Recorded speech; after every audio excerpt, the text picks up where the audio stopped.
Life Row was the last home I had in dry land. Now I'm locked in a cell equally as grey and bare.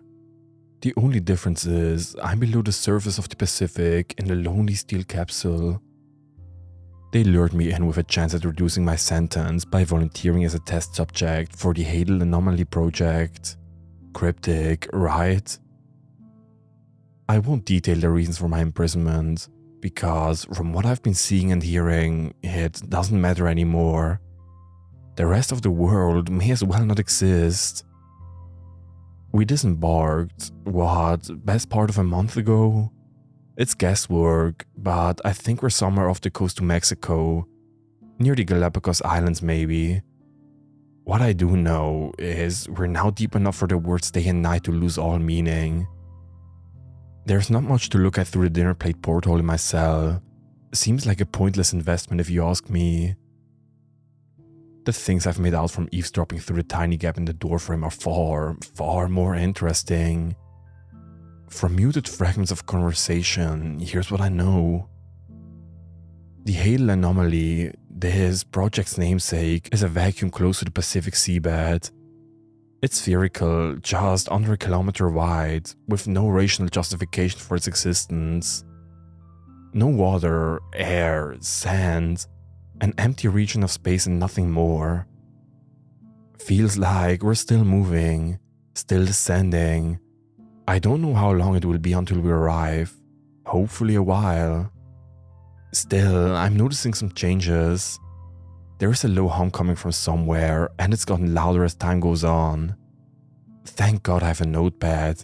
If I didn't have an outlet for my thoughts right now, I might lose it. Okay, what the hell? I thought this manner of dark was basically impenetrable, but now there's a light. It's not part of the sub, no. A bright spot, like a lone star suspended in the night sky. It's pink, a sort of rose color and motionless, aside from the way it's pulsing seemingly at random.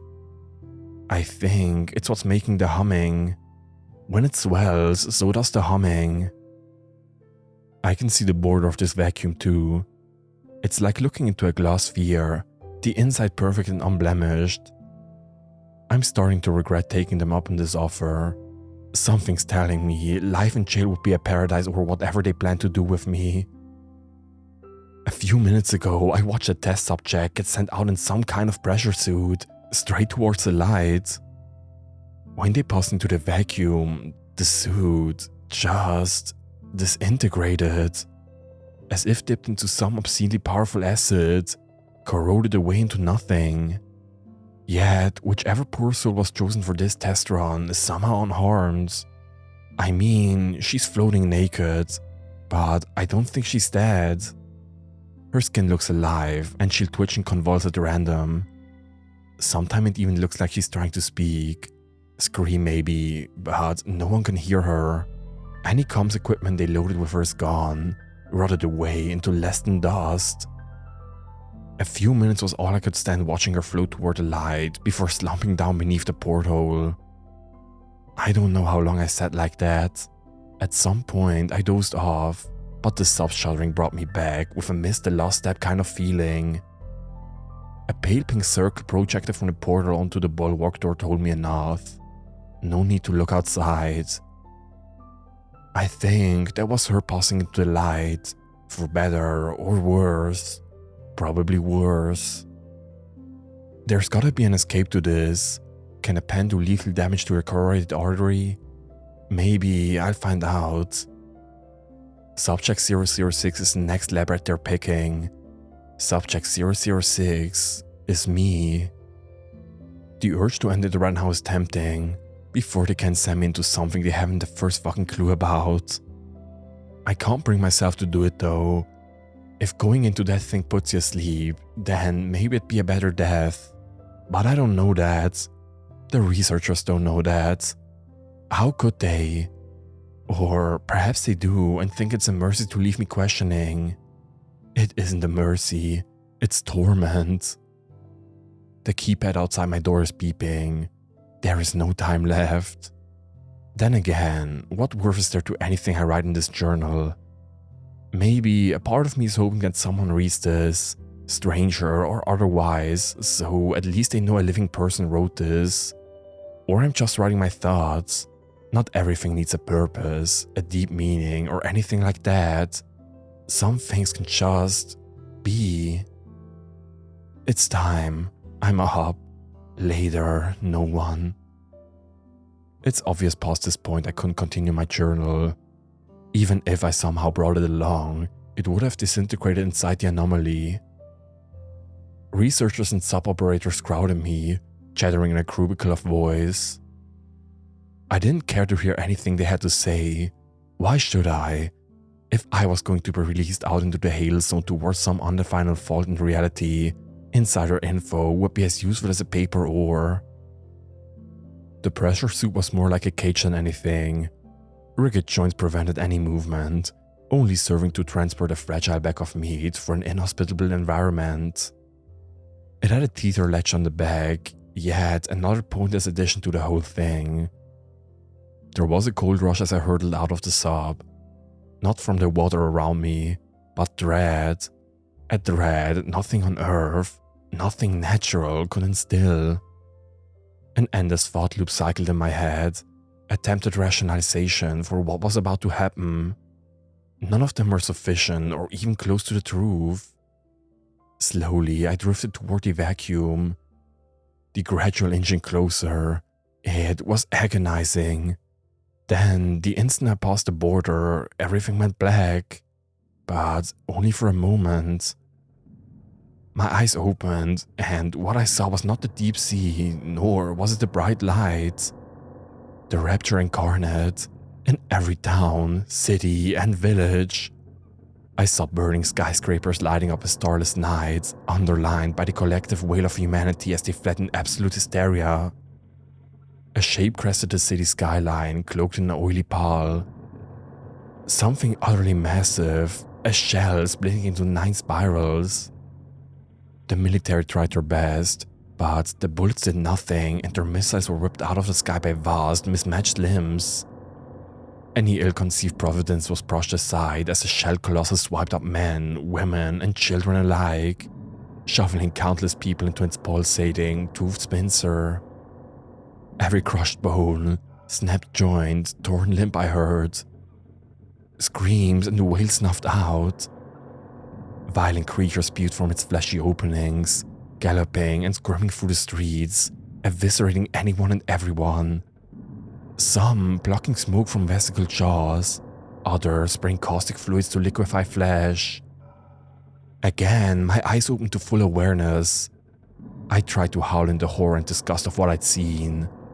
Silence. It was only me, the emptiness, and the beaming light.